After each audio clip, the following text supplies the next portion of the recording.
আবার সানি লিওনের থেকে কম না। কারণ হচ্ছে সানি লিওন তো ক্যামেরায় সুন্দরী, মানে ক্যামেরায় আর হচ্ছে সবকিছু হচ্ছে আলগা আলগা। তা আমার তো ওরকম কিছু না, আমি তো হচ্ছে গিয়ে যে অরিজিনালি একটা আর হচ্ছে ডুপ্লিকেট একটা। তো হতে কোনো সমস্যা নেই, যেহেতু আমি এক বড় নায়িকা হতে গেলে একটু একটু করতেই হয়, সমস্যা নেই। শ্রীমণির থেকে বেশি হয়ে দেখাবো, সানি লিওনের থেকে বেশি হয়ে দেখাবো। তো আজকে সুন্দর করে বাসায় যাব, বাসায় গিয়ে হচ্ছে সানি লিওনের আইডিটাকে ফলো দিব। তো সানি লিওন যা যা করে আমিও তাইতেই করবো।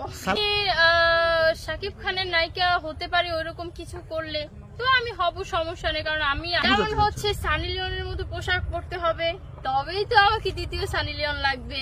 সানি লিওনের মতো সবকিছু করতে হবে। সানি লিওনের আইডিতে হচ্ছে আজকেই ঢুকবো, যেহেতু সবাই আমাকে সানি লিওন বলে। খালি কমেন্ট বক্সে ঢুকলেই দেখবেন যে Sunny Leone Sunny Leone Sunny Leone. আপু আপনি তো সানি লিওনের মতো দেখতে, আপু আপনি তো পরিমণির ছোট বোন হবেন, আমাদের নেক্সট প্রজন্মের পরিমণি। আমি তো বলি যে নেক্সট প্রজন্মের কেন, এখনকার প্রজন্মের হব। ওর ভিডিও দেখিনি, সে যা ভিডিও করেছে মানসম্মত ভিডিও করেছে, কারণ কয়েকটা মিউজিক ভিডিও দেখেছি। এখন আমি পজিটিভ বলে আমি পজিটিভ দেখেছি, এখন যারা নেগেটিভ তারা তো নেগেটিভ দেখবি। পজিটিভ দেখেছি আমি জানি না, বাট হচ্ছে আমি তো খুব ছোট মানুষ, আমি অত কিছু বুঝি না। আমি জাস্ট হচ্ছে তার কয়েকটা গান দেখেছি।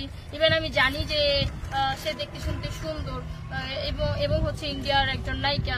সে এর বাইরে কি করলো না করলো সেটা আমার দেখার বিষয় না। সে হচ্ছে সে কি করলো না করলো সেটা দেখার বিষয় না। কারণ আমাদের বাংলাদেশে এরকম হাজার হাজার পর্ণ তারকা রয়েছে, যেটা হচ্ছে প্রকাশ্য না। সে সাহস করে প্রকাশ্যে আনতে পেরেছে, আর অন্যান্যরা সেটা পারে না।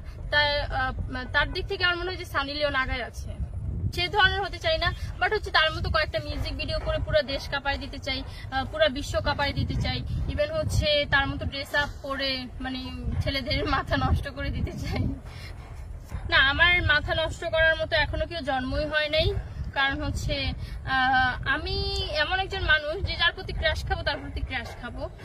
আমাকে যদি বলেন যে এখন হিরো আলমকে দাঁড় করায় যদি বলেন সারাক্ষণ হচ্ছে পিটান যে হিরো আলমের উপরে ক্র্যাশ খাও, হিরো আলমের উপর ক্র্যাশ খাও, আমি বলবো যে না ভাই, যেটার উপর আমি নিজে থেকে ক্র্যাশ খাচ্ছি না সেটা আপনারা আমাকে জোর করে করাতে পারবেন না।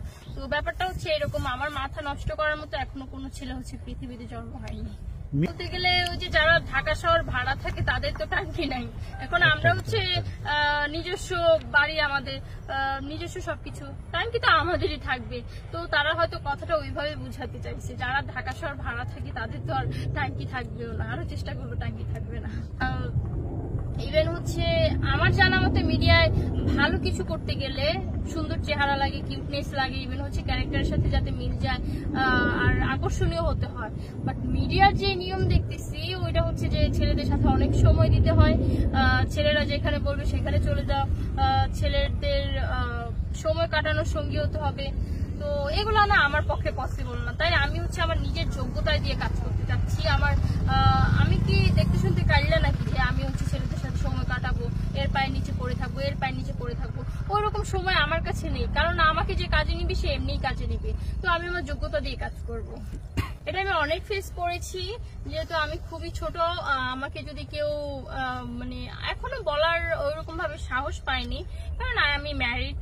এবার হচ্ছে আমি এখন যেখানে কাজে যাচ্ছি আমার হাজবেন্ডকে সাথে করে নিয়ে যাচ্ছি।